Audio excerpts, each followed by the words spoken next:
પુત્ર વિયોગમાં.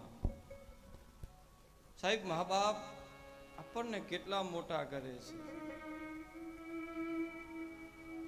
સાહેબ, મા બાપને મોટા કર્યા પછી જો દીકરો માને છોડી દે તો માને કેટલી વેદના થતી હશે. દીકરો ખોવાનું ગમતો એ માં જ જાણી શકે છે.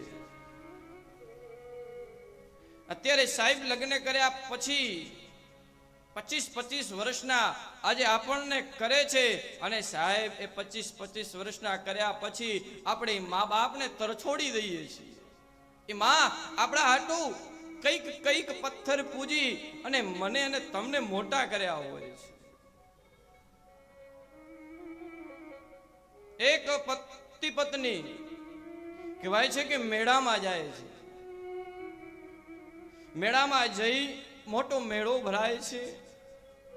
બંને પતિ પત્ની એક દીકરો સાથે હોય છે. મેળો બહુ મોટો હોય છે, બહુ ભીડ હોય છે મેળાની અંદર. એટલે કહેવાય છે કે દીકરાનો હાથ છે એ માના હાથમાંથી છૂટી જાય છે, અને માને ખબર રહેતી નથી, બાપને ખબર રહેતી નથી.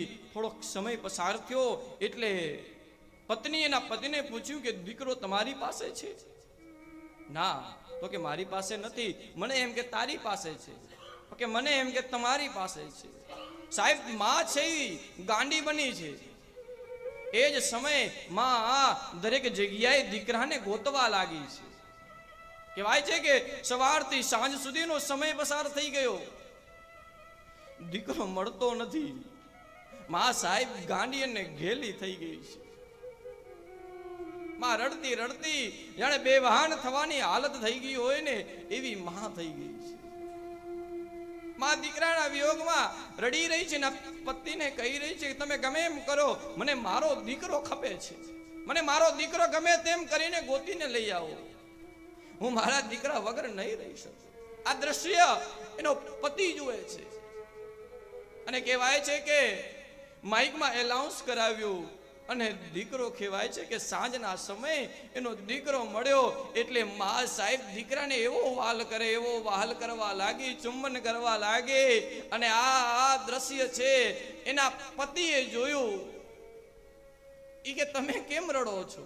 આ જોઈ એનો પતિ રડવા લાગ્યો. ઈ કે તમે કેમ રડો છો? હાલો આપણે હવે ઘેર જઈએ, છાના થઈ જાઓ. એનો પતિ કે તારે ઘરે જવું હોય તો તું જા, મને તો મારી મા પાસે જવું છે. જો તારો દીકરો સવારથી કરી સાંજ સુધી તને ન મળ્યો તો તારી આટલી હાલત થાય છે, તો મને મારી માએ 25 વર્ષથી હું એની સાથે નથી રહેતો, તો મારી માની હાલત કેવી હશે? તારે જવું હોય તો તું જા. સાહેબ, ઈ તો જે માએ દીકરાને ખોયો હોય ને એને જ ખબર પડે. એ વેદના તો ઈ માં જ જાણી શકે છે. દ્રૌપદી રડી રહ્યા છે.